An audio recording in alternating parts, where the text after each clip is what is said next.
Growing up, I wasn't much of a Nintendo kid. I pretty much stuck to PlayStation the entire time. I didn't really get my first Nintendo console until the Game Boy Color, and that I had gotten much later, randomly. So I never had a real chance to play on the GameCube, SNES, Wii, at home. It was pretty much always at a friend's house or just some other different way. And so I pretty much had stuck to the PlayStation kind of lane until much later on when the Switch had blown up already and everyone had one. The Switch OLED had just came out, and that's when I got the original Nintendo Switch OLED. And I loved it. I played Breath of the Wild and tons of other games, Mario Karts, Smash, etc. And it was a great time. So when I tried to load Tears of the Kingdom, it was a horrendous mess. And from that point, I pretty much swore off the Switch and decided I'm not gonna play one until either the Switch 2 comes out or there's some better way, AKA emulating, but Switch emulation was a bit of a black hole at the time, and I kind of just gave up on it and decided never to touch it again. Then that all changed when the Switch 2 came out. And so I got my hands on it pretty early. I pre-ordered it and I was able to get Switch 2 basically when it dropped. The Switch 2 is a pretty big upgrade over the original Switch, both internally and externally. And so let's start out with all the things they did on the outside to make it better. So first things first, all the buttons. So we got a power button right here, volume rocker, tons of ventilation, a USB-C port on top, the MicroSD Express card, which we'll get into later. And then on the back, or on the bottom per se, you have your other USB-C port. Love that there's 2 ports. It makes things so much easier. And then right under the kickstand, you've got your MicroSD Express. So mistakenly, I meant that the top one is actually the game card port, which we'll also talk about because there's some controversy around that. And as you can see, there's a bit of a kickstand here. And so this kickstand is improved over the original Switch, but in my mind is a little bit worse than the Switch OLED. So the Switch OLED here, kickstand, seems a bit more robust, and as I've used it a ton, and it's pretty much held up pretty well for me. I haven't felt like it's gonna break or anything like that, and I think it's really good. It goes down pretty low, so I can get a pretty flat Switch, but I hardly ever use it on tabletop mode, so it was never really a big problem for me on that. And this one gets, I think, almost as flat or about the same, but just this really thin metal feels like it could break if it gets like a decent height fall. And with kids, it's impossible to kind of keep them from throwing these kind of things. And it's only a matter of time until one of them breaks. But besides that, as you can tell, it's gonna be a little harder to tell with that angle I've got, but it's a lot bigger. So thinness is about the same. I'll have the stats on screen so you can tell. But length, it's significantly longer. I think when it's about an entire brand new Joy-Con higher. So it's a lot longer. The original Switch OLED has a 7-inch screen, and the Switch 2 has a 7.9-inch screen.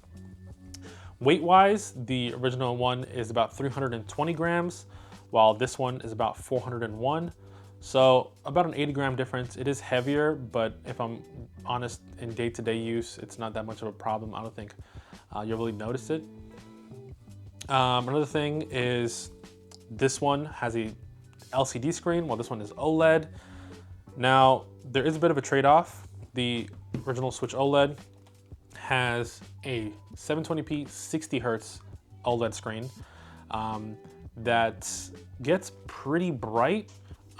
So I don't think you'll have a problem there, but it's been really good for me. I've actually loved the screen.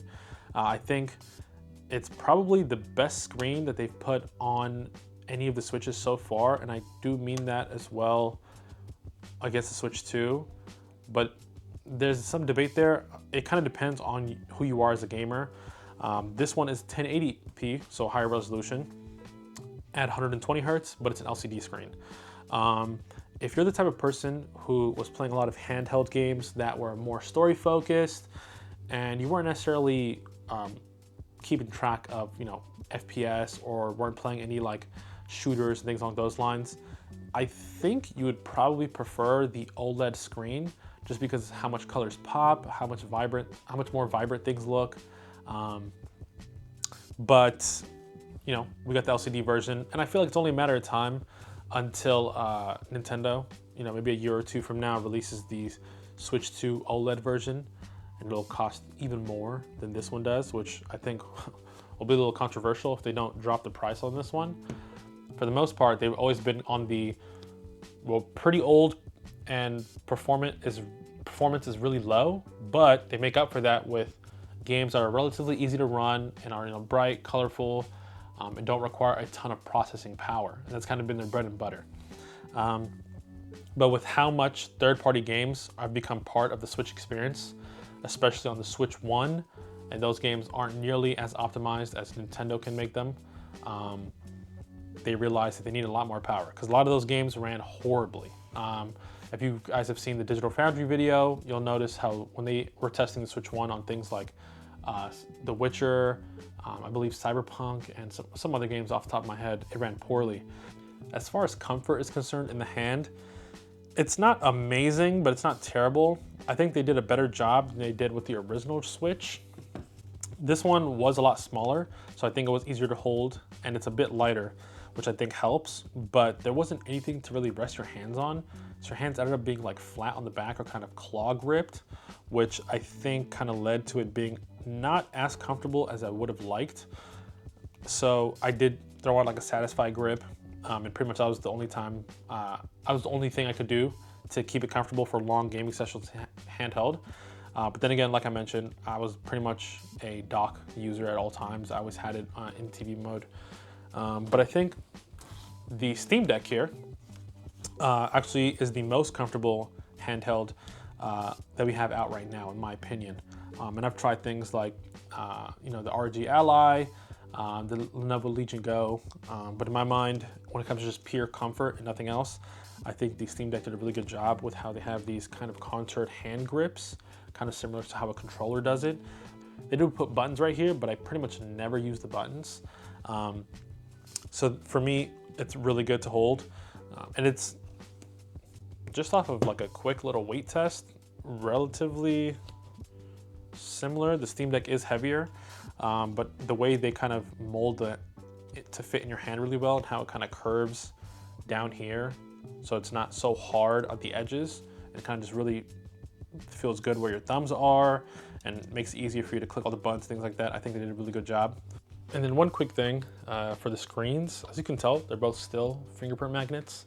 I purposely didn't wipe it down for this video, just to kind of show you, after it's only been like a few days since I wiped them both down, how many fingerprints are on the screen. It's kind of ridiculous. I wish they kind of made a matte version, or made a better version of the screen that had like a fingerprint reduction. A lot of smartphones do that. But let's get to the meat of the video, and let's talk about the change from the regular SD cards to SD Express. So I don't have an SD Express card to show you, but I do have a micro SD card in my Switch OLED. That's right here. And so I've pretty much been backing up all my games to this SD card, and it's lived in this Switch the entire time since I bought it. This one is an SanDisk Ultra MicroSD XC UHS 1 card. So pretty quick. I think this is about as fast as the Switch will take. Now, I don't really know if the Switch is really utilizing all the speed at all times, to be honest. But for the the Switch 2 here, I don't have an Express card, but it's pretty much in this exact same spot. The change to Express was met with some controversy and a bit of confusion around why make a big change. Because I guess people, kind of wanted to utilize the previous Express cards that they already had, SD cards that they already had, and kind of move them over to the new Switch. But because of how fast the new Switch runs its internal SSD, current games need a much faster storage, pretty much, to run games off of their SD card, which is why SD Express exists. Both consoles support up to 2 terabytes, and MicroSD UHS 1 only goes up to 90 megabytes per second, which is pretty slow. And if I'm being totally honest, I don't believe the Switch utilized it all the time. But express cards can go all the way up to 985 megabits per second, which is a lot. And so for current games that are run on the SD card, on the express card, you'll notice a pretty substantial improvement if you're kind of looking at them back to back as far as loading times are concerned. But I still believe loading it directly off of the internal SSD is roughly the same from what I've seen. It's not a substantial improvement as far as loading it off the express card or loading it off of the internal storage.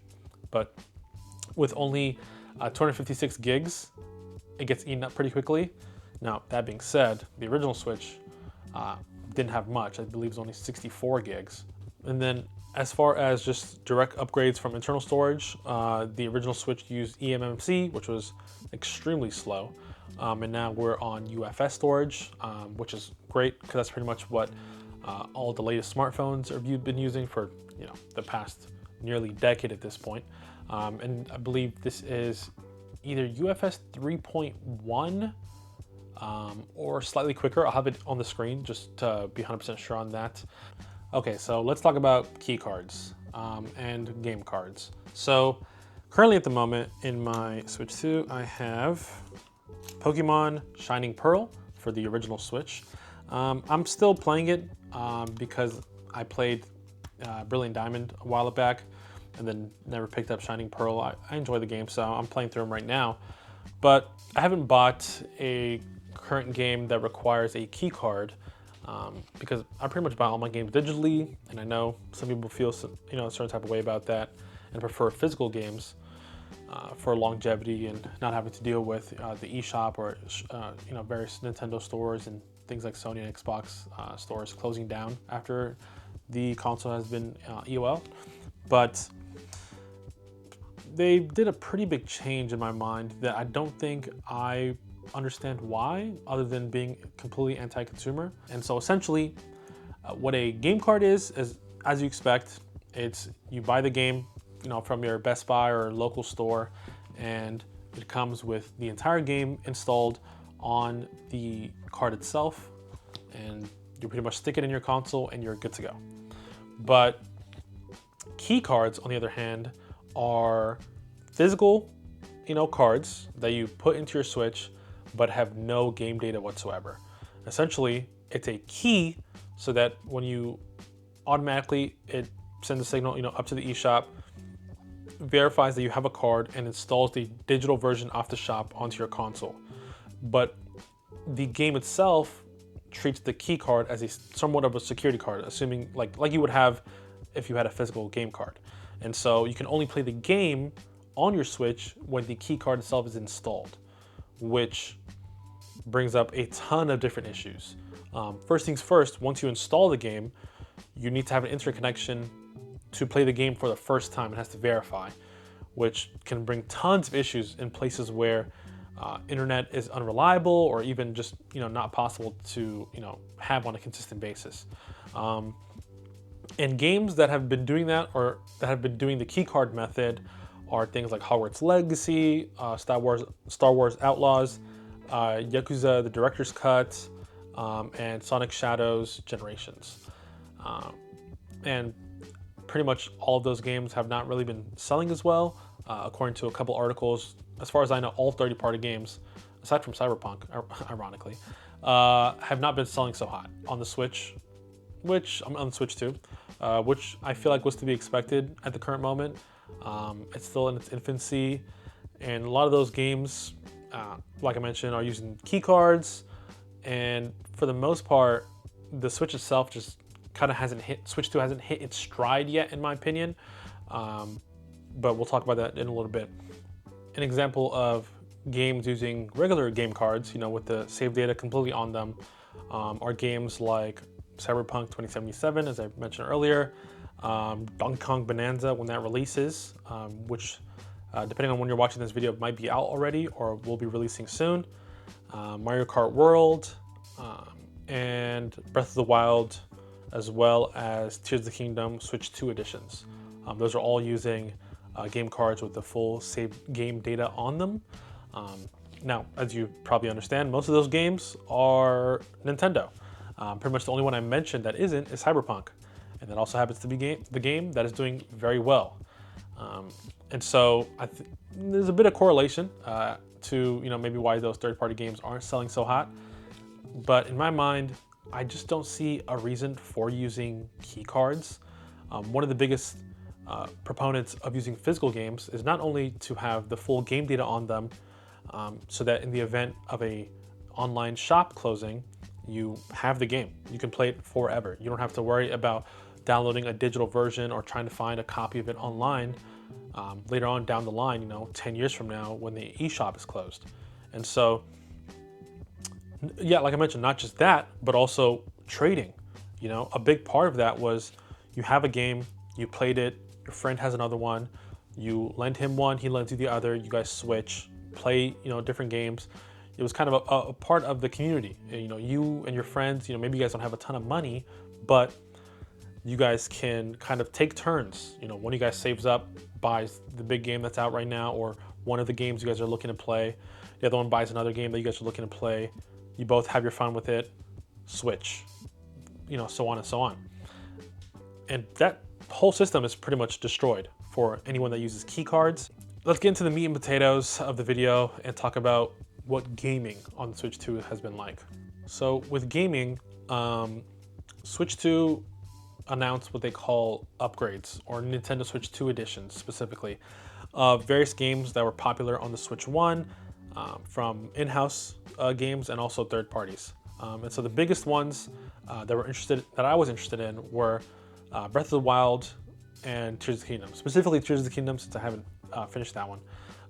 And with those games, the upgrades you get in those are texture upgrades, frame rate and resolution, the addition of HDR, faster load times, possibly new content, and more. And the amount of upgrades per game depends. Some get more, some just kind of get, higher resolution. That's about it.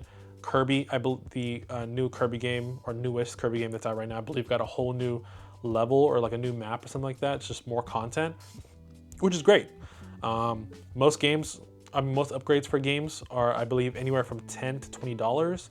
But if you have the Nintendo Switch online membership, then you get the upgrades for Breath of the Wild and Tears of the Kingdom for free.